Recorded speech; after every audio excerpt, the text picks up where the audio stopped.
ஆண்டவராகிய இயேசு கிறிஸ்துவின் நாமத்தினாலே உங்கள் யாவருக்கு அன்பான வாழ்த்துக்களை நான் தெரிவித்துக் கொள்கிறேன்.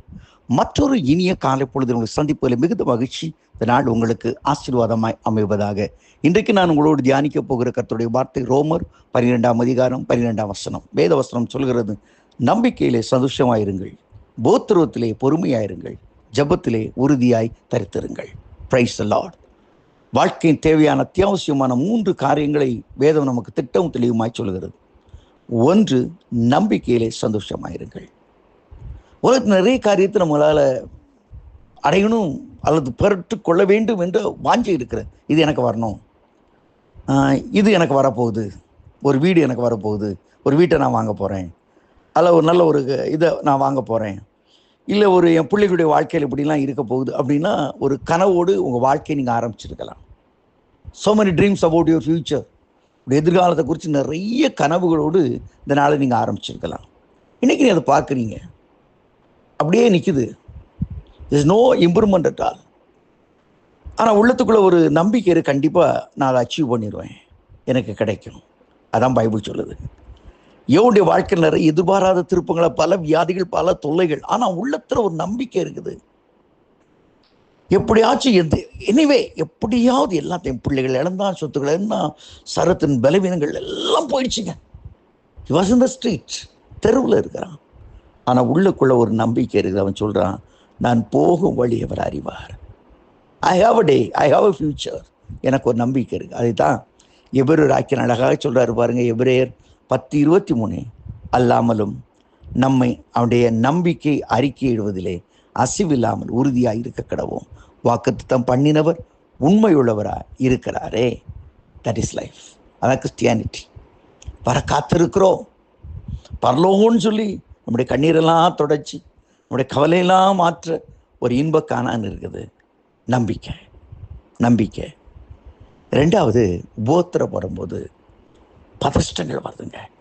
அதான் சாத்தாண்டி கிரியை. நம்மளால் தாங்க முடியல, ஏதாவது பேசிடும், கைகால் ஆட்டிடும்.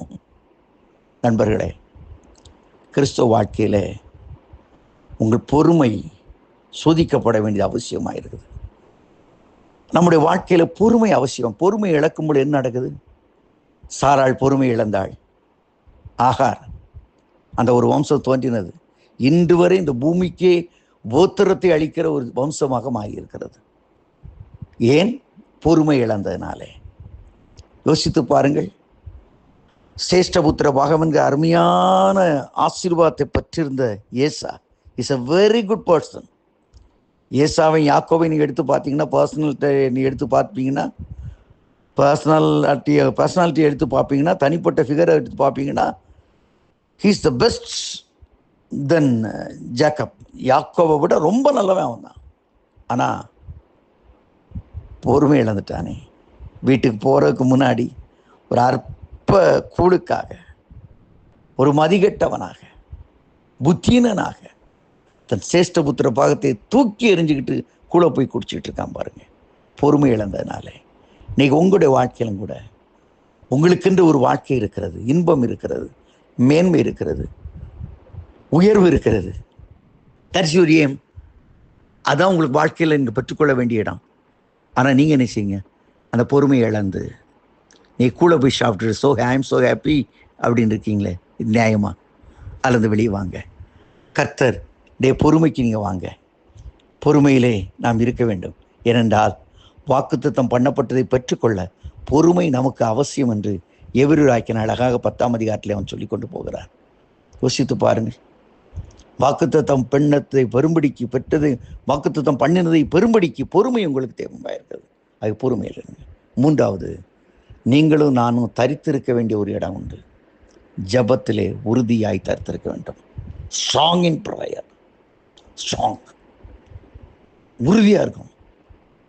என்ன வந்தாலும், எவ்வளோ நேரமானாலும் நான் 3 தடவை ஜெபம் பண்ணுவேன், 4 தடவை ஜெபம் பண்ணுவேன், இடைவிடாமல் ஜெபம் பண்ணுவேன். அதான் தானியலுக்குள்ளே இருந்த ஒரு திடகாத்திரமான ஒரு நம்பிக்கை. அதான் வாழ்க்கையில் ஜெயத்தை கொடுத்தது. இன்றைக்கும் உங்கள் வாழ்க்கையில் உறுதியாயிருங்க, டயர்டாயிராங்க. நிச்சயமாக கர்த்தர் உங்களுடைய ஜபத்தின் சத்தத்தை கேட்பார். என்னால் ஜபத்தை கேட்கிறவர். இன்றைக்கு உறுதியாக ஜெபிச்சு பாருங்க. ஒரு அற்புதம் உங்களை தேடி வரப்போகுது. ஒரு விடுதலை உங்களை தேடி வரப்போகுது. ஒரு அதிசயம் உங்களை தேடி வரப்போகுது. இந்த நாளிலே நீங்கள் அதை காண்பீர்கள். 3 காரியங்கள். நம்பிக்கையிலே சந்தோஷமாயிருங்கள், போத்திரத்திலே பொறுமையாயிருங்கள், ஜபத்திலே உறுதியாயிருங்கள். நிச்சயமாக தேவனாகி கர்த்தர் எல்லாவற்றின் மேலும் ஜெயந்தந்து உங்களை நடத்துவார். Have a wonderful day. God bless you. Amen.